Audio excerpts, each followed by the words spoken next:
Ahmad Dhani misalnya ya, tidak punya gelar Habib. Kenapa? Karena ibu saya lahir dari seorang ibu yang bapaknya Al-Habsyi, tapi punya anak perempuan yang tidak menikah dengan seorang Habib.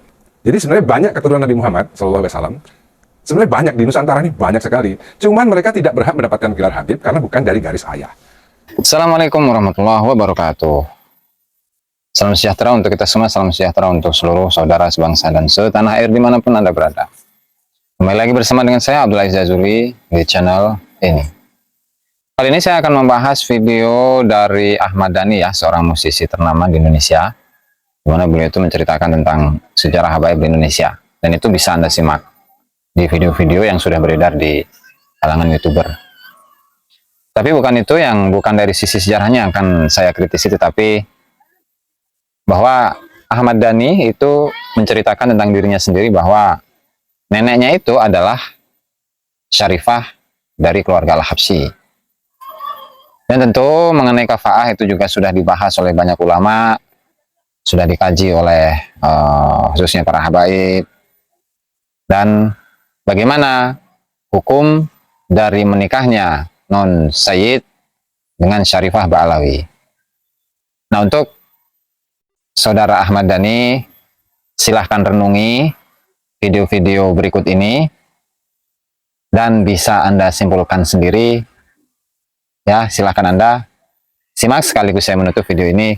Wallahul muwaffiq ila aqwamit thoriq. Wassalamualaikum warahmatullahi wabarakatuh. Bila orang biasa menikahi syarifah, itu di dalamnya ada kemaksiatan. Kenapa begitu?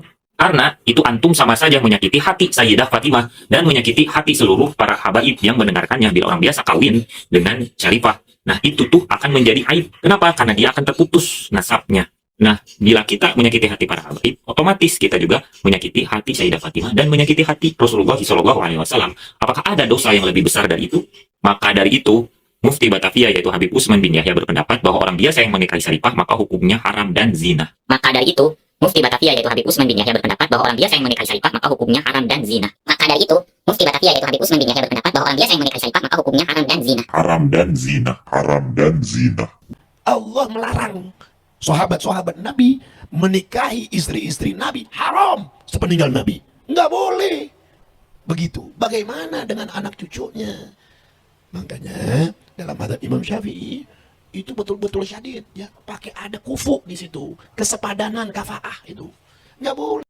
Baik apapun sukunya yang berani menikahi syarifah, mun manabi kiai sebenarnya di syarifah kaya bunyi kiai asmanah, tetapi asmanah tai.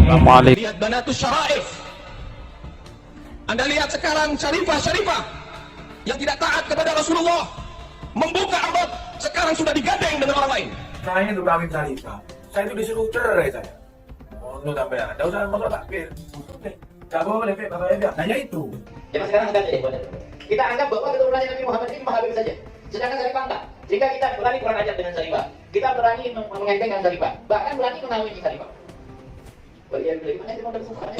Tubuhnya yang dari daging Rasulullah, dari Fatimah Zahra, sekarang sudah dinikmati orang lain. Sekarang sudah dinikmati orang lain. Nah, itu syarifah, kawin ambil orang supir, tekan bisa ambil tukang parah. Di Probolinggo syarifah terasa. Kalau ambil supir harame, sedang kawin ambil kiai. Syarifah itu tak apa. Ono di lumpur, kan mau tenang. Tak lebokno ono di lemari. Lemari kocok ono kiai. Tak ada kok dari kiai. Seorang yang bukan habaib, bukan daripada Bani Alawi, menikahi syarifah yang darahnya bersambung dengan Nabi Muhammad SAW sampai hari kiamat, ibadahnya ditolak Allah Subhanahu wa taala, terkecuali bisa mengembalikan keperawanan syarifah. Bisa mengembalikan keperawanan syarifah. Mereka tidak segan lagi. Mereka tidak malu lagi. Bahkan mereka bangga dengan kerusakannya. Masihkah kita masih belum sadar? Ayo habaib. Masihkah kerusakan ini kita biarkan dan sampai menimpa keluarga kita nantinya? Jangan bangga nanti kurang ajar sama syarifah. Jangan bangga kawin syarifah. Jangan bangga nikahi syarifah. Jangan bangga nikahi syarifah. Oh, alhamdulillah anak punya istri syarifah. Haji. Apa bapak di mana nangis itu bangga? Rasulullah malah itu bangga. Rasulullah malah itu bangga. Ada tak yang begitu? Ada. Kalau ada pempek juga. Kalau ada pempek juga. Kalau ada pempek juga. Ya Allah. Kita yang hidup ngeri. kita yang hidup merasa khawatir. Wakif Muhammad bin Abdillah fi barzakhi. Wakif Fatimah Zahra. Cukup kita ngikuti Imam Syafi'i aja. Syarifahnya ridho, walinya juga ridho, kan selesai. Kan bisa selesai itu pernikahan. Memang benar. Pendapat itu memang ada. Akan tetapi yang perlu kita pahami bersama adalah isqatul kafa'ah itu rukhsah minasyariah. Menggugurkan kafa'ah itu adalah rukhsah daripada syariat. Jadi kalau rukhsah itu bisa diamalkan ketika tidak berkaitan dengan maksiat. Jadi kalau ada syarifah menikah dengan non sayyid, dengan pendapat Imam Syafi'i yang mengatakan ridho syarifah, ridhonya wali ini cukup. Benar. Tapi perlu Anda ketahui, ini rukhsah. Bisa gugur ketika tidak berhubungan dengan maksiat. Ketika Anda menikah dengan syarifah, itu ada maksiat di dalamnya. Apa maksiatnya? Anda menyakiti hati para Alawiyin. Kalau Anda menyakiti hati para Alawiyin, mau tidak mau Anda menyakiti hati Hababah Fatimah Zahra. Kalau Anda sudah menyakiti hati Hababah Fatimah Zahra, berarti Anda sudah menyakiti hati kekasih Allah Subhanahu wa taala, yaitu Nabi kita Muhammad sallallahu alaihi wasallam. Adakah kemaksiatan yang lebih besar daripada menyakiti hati Nabi kita Muhammad sallallahu alaihi wasallam?